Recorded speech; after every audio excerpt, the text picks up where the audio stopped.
Assalamualaikum warahmatullahi wabarakatuh. Bismillahirrahmanirrahim. Bismillahi birahmatillah. Bismillahi bisyafati Rasulillah. Bismillahi bimu'jizati Rasulillah. Bismillahi bibarakati Muhammad Rasul sallallahu alaihi wasallam. Inna lillahi wa inna ilaihi raji'un. Alhamdulillah, bersyukur hanya kepada Allah Subhanahu wa taala. Dengan bersyukur kepada Allah Subhanahu wa taala, maka rahmat akan datang. Maka kebaikan-kebaikan akan datang, maka kesialan dan keapesan akan hilang. Selawat serta salam hanya kepada baginda Nabi Muhammad SAW.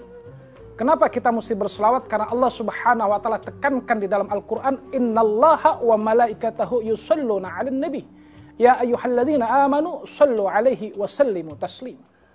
Insyaallah dengan berselawat semua kesialan, semua keapesan akan hilang dan akan sirna dari hidup kita.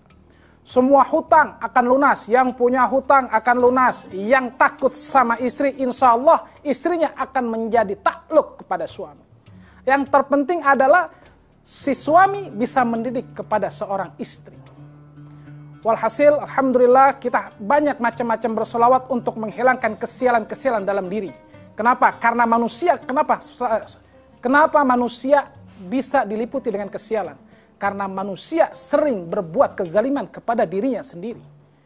Orang yang berzinah itu akan menempel dengan nama apes. Maka insya Allah dengan berselawat keapesan, kesialan akan hilang. Banyak bermacam selawat yang bisa menghilangkan keapes-apesan. Banyak selawat yang bisa menghilangkan hutang-hutang. Salah satu contoh selawat yang kalau kita biasa dengar di Jawa Tengah. Allahumma Salli wa sallim ala Sayyidina wa maulana Muhammadin adada ma fi ilmillahi salatan daimatan bidawami mulkillahi salatan daimatan bidawami mulkillahi. Ada lagi selawat yang mau pendek, baca cukup sallallahu ala Muhammad, sallallahu ala Muhammad, atau salatullah salamullah ala taha rasulillah, salatullah salamullah ala yasin habibillah. Ya Allah, dengan berkat salawat datangkanlah seluruh rahmat, lunaskan semua hutang, datangkan kebaikan. Selawat semua meliputi. Kenapa kita selalu bilang berselawat dan berselawat? Karena laulaka ya Muhammad. Kalau bukan karena Nabi Allah Muhammad, maka dunia ini tidak akan ada artinya. Ada lagi selawat yang biasa dibawain sama Mbah Maimun. Selawat ini selawatnya Sayyid Maliki Mekah. Sa'duna fid dunya, fawzuna fil akhirah. بخديجة الكبرى وفاطمة الزهراء بخديجة الكبرى وفاطمة الزهراء. Jadi istri kita, anak kita, perempuan kita didik seperti ada dua wanita surga, yaitu Fatimah Az-Zahra wa Khadijatul Kubra. Sebelum kita melangkah kepada bagaimana cara mendidik seorang istri, banyak kita bersenandung untuk kepada Rasulullah Sallallahu Alaihi Wasallam. Ada lagi selawat kalau memangnya senang. Ya Imam Ar-Rusli ya sanadi Allah, anta babullahi mu'tamadi, fabidunya ya wa akhirati Allah. Ya Rasulullah hut biyadi. Kenapa saya bilang berselawat? Karena banyak contoh.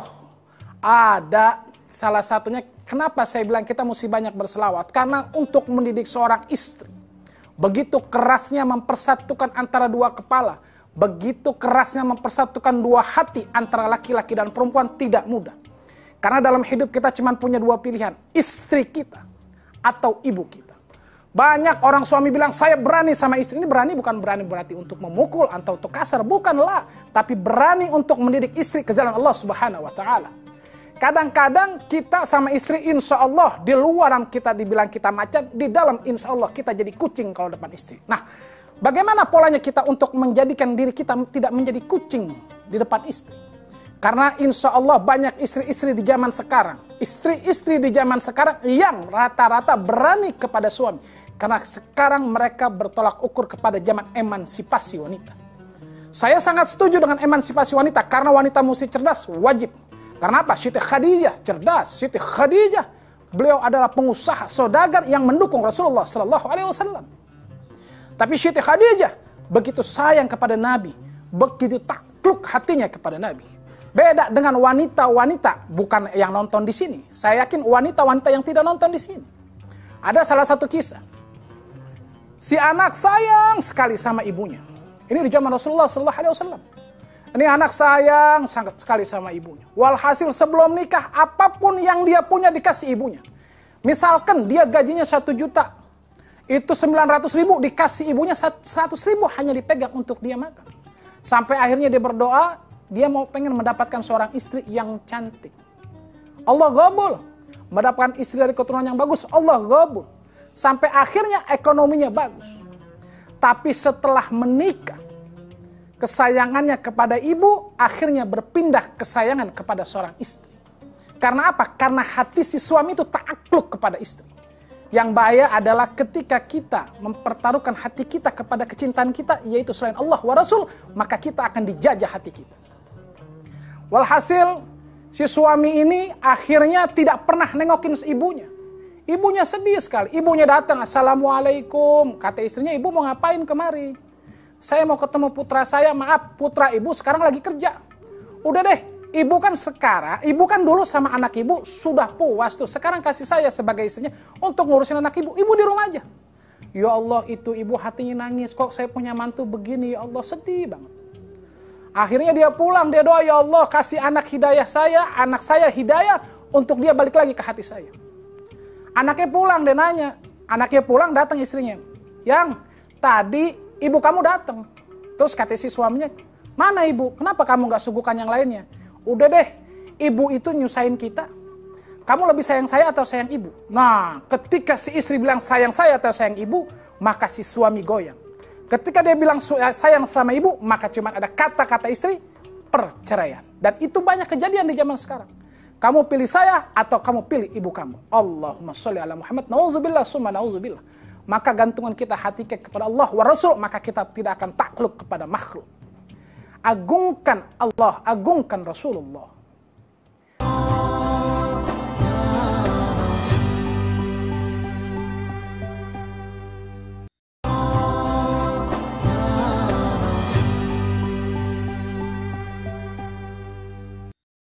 Nah, walhasil nih anak akhirnya goyang.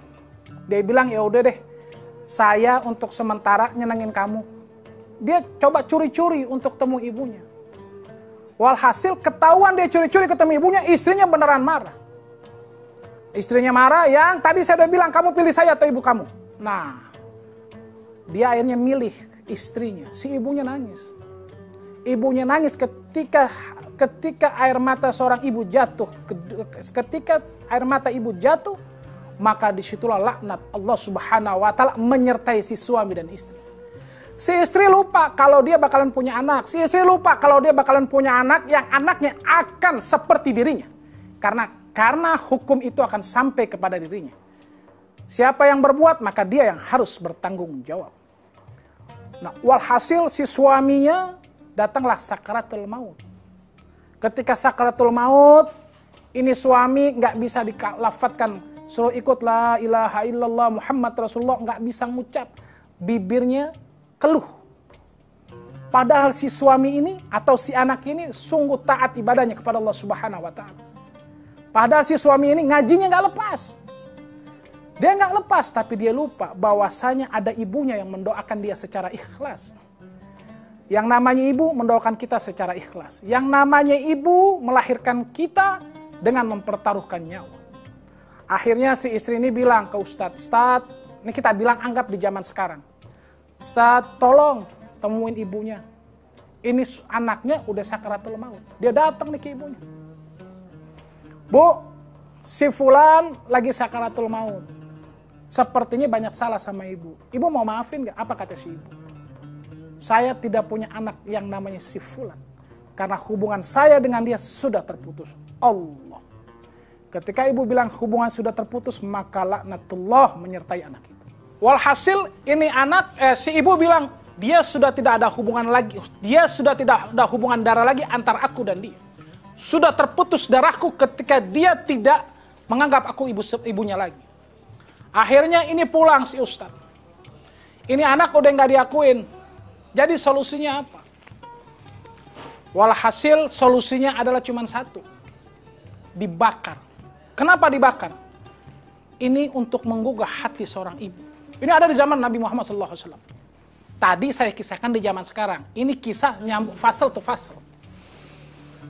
Akhirnya dikumpulin kayu bakar, ditaruh itu si fulan di atas kayu bakar, siap dibakar. Kata Nabi SAW, panggil lagi ibunya, bilang ini mau dibakar. Kalau enggak kita akan bakar. Dipanggil lagi itu, Bu, kalau ibu enggak mau datang, ini anak ibu mau dibakar. Enggak apa-apa katanya. Bakar aja. Allah, itu segitu bencinya seorang ibu. Kenapa? Kata Allah Subhanahu wa taala, ridatul walidain wa ridatullah. Ridhonya Allah, ridhonya orang tua. Murkanya orang tua, murkanya Allah Subhanahu wa taala. Jadi hati-hati sama kemurkaan seorang ibu. Istri insya Allah kita didik sebaik-baiknya sehingga dia ta'aluk sama kita punya ibu. Jangan sampai kita ta'aluk sama istri. Bukan tidak boleh ta'aluk sama istri, bukan. Memang tidak boleh ta'aluk sama istri. Walhasil akhirnya nih anak mau dibakar. Si ibu akhirnya tergugah hatinya, ya Allah itu anak saya. Pas apinya mau dibakar, si ibu bilang, ya Allah jangan bakar itu anak saya. Allahumma sholli ala Muhammad wa ala ali Muhammad.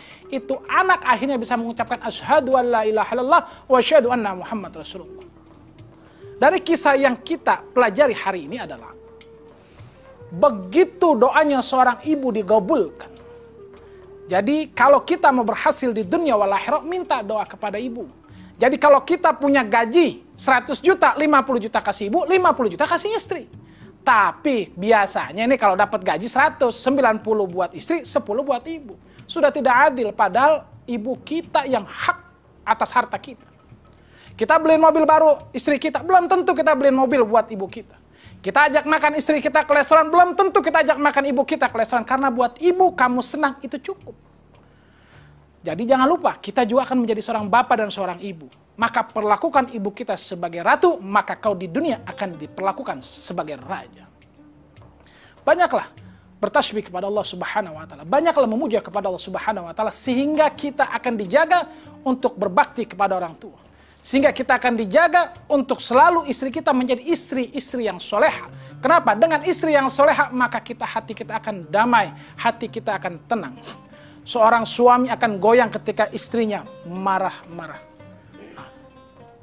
Jadi saya ingat pesan saya punya guru Al-Habib Ali bin Abdurrahman Segaf di Tebet. Beliau bilang, kalau ibumu senang, maka hidupmu akan tenang. Kalau ibumu senang, maka hidupmu akan bahagia. Kalau ibumu senang, maka kau akan dijauhkan daripada musibah. Biasakan kamu, kata saya punya guru nih, Al-Habib Ali bin Abdurrahman Segaf, biasakan dirimu, istrimu dan anak-anakmu, bawa ke rumah ibumu. Makan bersama. Kalau bisa kita suapinin ibu. Dulu kita yang disuapinin sama ibu, sekarang suapinin ibu.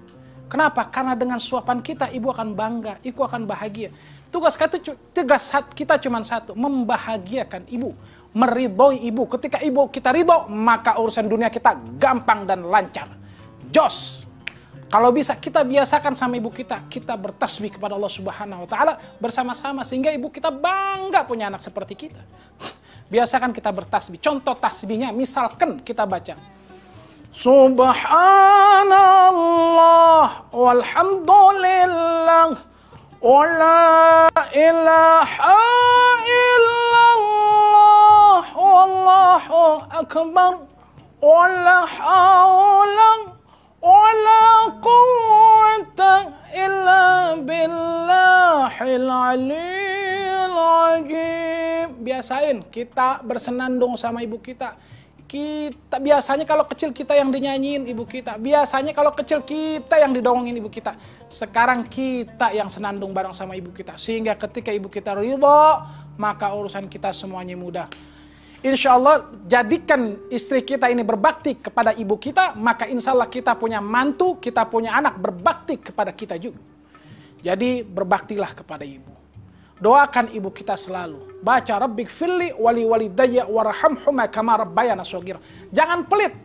Kalau ngedoain orang tua cuma satu itu namanya pelit. Minimal 3. 3 juga pelit. Banyakin baca Rabbighfirli wali walidayya warhamhuma kama rabbayana shaghira. Habis salat kata saya punya guru Habib Ali bin Abdurrahman Segaf, beliau bilang baca apa?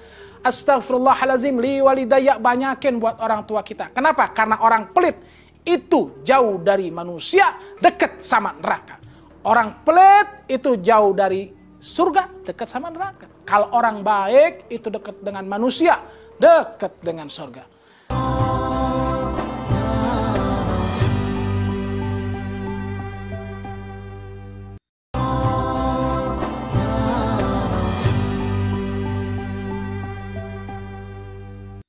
Dan satu hal, ketika insya Allah rezeki kita akan dilancarkan, jangan lupa setelah kita berwudu, kita baca doa wudu. Setelah baca doa wudu, sampai kita ke sejadah, kita baca surat Inna anzalnahu fi lailatul qadr wa ma adraka ma lailatul qadr, sampai kita di sejadah. Insya Allah rezeki kita akan banyak. Banyakin kita mengingat Allah wa Rasul, dan banyakin kita selalu takluk di hati kita kepada ibu, sehingga ibu kita selalu mendoakan kita setiap hari, setiap menit, setiap detik. Jadi untuk memperlancar kita punya rezeki, banyak metode-metode lain untuk memperlancar kita punya rezeki selain kita berbakti kepada kedua orang tua kita, yaitu kita setelah berwudu membaca doa setelah wudu. Setelah baca doa setelah wudu, maka kita baca tadi surat Inna anzalnahu fi lailatul qadr. Tapi jangan lupa baca Bismillahirrahmanirrahim dulu. Jangan dilepas Bismillahirrahmanirrahim. Kenapa? Di situ dengan menyebut nama Allah yang Maha Pengasih. Karena yang Maha Pengasih cuma Allah. Bismillahirrahmanirrahim. Dengan menyebut nama Allah yang Maha Pengasih lagi Maha Penyayang. Kalau kita pengen dikasih sama Allah, maka kita mesti ngasih kepada yang lain. Kalau kita pengen disayang sama Allah, maka kita harus memberikan kasih sayang kepada semua umat manusia. Baik itu agama apapun, kita mesti sayang. Baik suku apapun, maka kita mesti bersaling kasih sayang. Lalu dilanjutkan Inna anzalnahu fi lailatul qadr wa ma adraka ma lailatul qadr. Lailatul qadr khairun min alfi syahrin tanazzalul malaikatu warruhu fiha bi'izni rabbihim min kulli salamun ya hatta matla'il fajr. Sebanyak berapa kali? Sebanyak-banyaknya sampai kita ke sejadah. Kalau bisa, biasakan kita sholat berjamaah ke masjid. Kalau bisa, jangan sampai nggak bisa, kita sholat qobliyah, setelah itu sholat wajib, dan setelah itu melakukan sholat ba'diyah. Tapi yang namanya qobliyah dan ba'diyah itu ada waktu-waktunya. Yang lebih cakep lagi, sebelum kita sholat subuh, itu kita membaca surat Alam Nasrah Laka Sadrak, wa Alam Nasrah Laka Sadrak, dan kita baca lagi Alam Tara Kaifa Fa'ala Rabbuka Biashabil Fil. Kenapa kita baca dua ayat itu, yaitu sholat sunnah sebelum subuh? Karena dengan membaca dua surah itu, maka insya Allah kita akan dijauhkan dari segala macam penyakit. Kita akan dijauhkan dari segala macam penyakit. Mau itu stroke, mau itu penyakit ain, mau itu penyakit diomongin orang, insya Allah itu akan dijauhkan dengan keagungan dua surat tadi. Insya Allah kita akhiri dengan mengucapkan syukur kepada Allah Subhanahu wa Ta'ala, karena dengan syukur kepada Allah Subhanahu wa Ta'ala maka hidup kita akan bahagia. Jadi kalau biar hidup kita enggak berat, karena setiap hidup itu semua punya permasalahan. Untuk menyelesaikan sebuah permasalahan, maka Al-Quran sudah menyelesaikan semua permasalahan kita. Yang penting kita tekun membaca Al-Quranul Karim. Jangan sia-siakan waktu yang begitu mustajab. Ketika kita ingin lancar rezeki kita, ketika kita ingin menyelesaikan masalah kita, karena kita tidak akan pernah bisa menyelesaikan masalah kita, yang bisa menyelesaikan hanya Allah Subhanahu wa Ta'ala. Dengan apa? Kita bangun sebelum salat subuh, kita salat 2 rakaat sebelum subuh. Disunahkan kita membaca Alam Nasrah Laka Sadrak. Jangan lupa baca Bismillahirrahmanirrahim. Alam nasrah laka sadrak wa wada'na anka wizrak allazi anqadha jahrak wa rafa'na laka zikrak fa inna ma'al usri yusra inna ma'al usri yusra fa idza faragta fansab wa ila rabbika farghab. Kata saya punya guru Al-Habib Lutfi bin Yahya Pekalongan, beliau bilang innamal usri yusra, innamal usri yusra, karena di situ ada pertolongan Allah. Jangan nggak ditekankan kok, innamal usri yusra, 2 kali disebutkan dalam Al-Quran itu.